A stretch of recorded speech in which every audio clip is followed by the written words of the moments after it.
নমস্কার বন্ধুরা, জয় শ্রী মহাকাল। তেরো টক্স উইথ অনির্বাণ চ্যানেলে আপনাদের সবাইকে স্বাগত। আজকের আমি একটা অন্যরকম রিডিংয়ের পথে যাচ্ছি। অন্যরকম রিডিং করব একটা। আজ আমি দেখব 2026 সবে পড়েছে। মা ভগবতীর কোন শক্তির কৃপা আপনাদের সঙ্গে থাকছে 2026-এ। চলুন আজকে রিডিং করে নিই।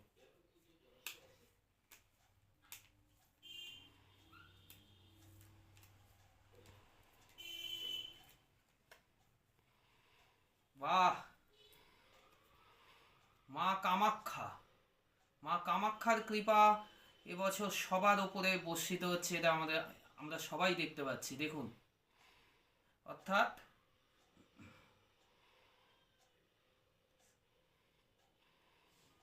অর্থাৎ আপনারা এবছরে আপনাদের যা কামনা ছিল আগের বছরে পূর্ণ হয়নি, 2025 সবারই একটু খারাপ গেছে জানি, কিন্তু 2025-এ যা যা কামনা আপনাদের পূরণ হয়নি, ডেফিনেটলি এবছরে হতে চলেছে।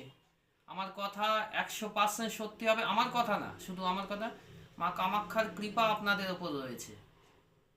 সুতরাং সবার মনস্কামনা যা ইচ্ছে ছিল সেগুলো পূরণ হবে এবং কাজ সফল হবে। শুধু কর্মপথটা ছাড়বেন না, কর্মপথটা ছাড়বেন না, কর্ম থামিয়ে দেবেন না। কাজ যদি ভালো হয়, কাজের পুরস্কার অবশ্যই পাবে।